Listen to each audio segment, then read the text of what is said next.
And they say Hawkins survived. The rift closed, the sky healed, and the upside down stopped bleeding into our world. But everybody agreed on one thing: 11 was gone. Mike stood there longer than anyone else. Long after the siren stopped, long after Hopper turned away because he couldn't watch another daughter disappear. But Mike waited because 11 had promised him once, "I will always come back." But this time she did not. They told him she sacrificed herself and that the power was too much and that even heroes have limits. And Mike nodded, said thank you, and let them believe it. But every night when Hawkins went quiet, he still whispered into the dark, "El, if you can hear me, I'm still here." They talk about once, just once, late at night, lying on the floor on the bar's house. Mike told her about a place he'd read about, somewhere far away, hidden, a place between 3 waterfalls, where the noise was so loud that it drowned out every bad thought. 11 left the idea.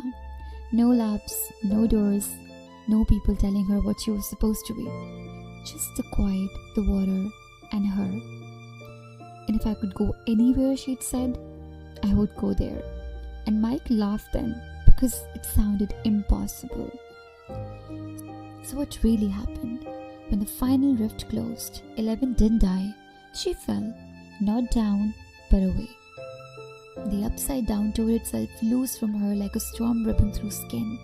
And for the first time in her life, her power wasn't pulling her toward danger, but towards peace. Her powers were gone. No buzzing, no static, no screaming, just her hands, her name. And 11 cried, not because she was broken, but because she wasn't. And for the first time, she was just a girl. Months passed. Dustin went to college, Lucas tried to be normal, Max learned how to smile again slowly. Everybody moved on. Hopper kept a box of Eggos in his pantry untouched. But Mike, he kept writing letters. He never mailed them though. He just folded them and left them on the windowsill at night. One letter ended the same way every time. El, if you're alive, I hope you're happy. And if you're not, I loved you anyway. So it happened on a night when Mike finally decided to stop writing. He was packing, leaving Hawkins, but that's when the light flickered. Just once. Mike froze. The radio on his desk crackled, static, and then somebody said Mike. Not loud, not dramatic, but he felt it was her. And Mike didn't tell anyone, not because he didn't trust them, just because some miracles don't survive being explained. He followed coordinates that made no sense on any map. Miles of forest until the air changed, until the sound of water grew louder than his thoughts. And there she was, not floating or bleeding or broken, just barefoot, laughing and alive. They didn't run at first. They just stared. Mike whispered her name like it might disappear if he said it wrong. And 11 smiled. You found me. Mike stepped closer. But you were supposed to be dead, no? She shook her head and laughed. Well, I was supposed to be free.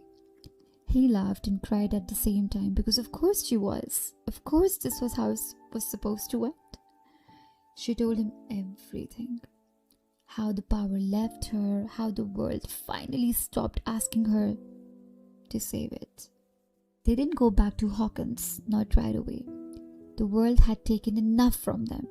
They stayed between the waterfalls, where the sound was too loud for monsters and too gentle for fear. The girl who saved the world finally saved herself. And some stories don't end with fireworks.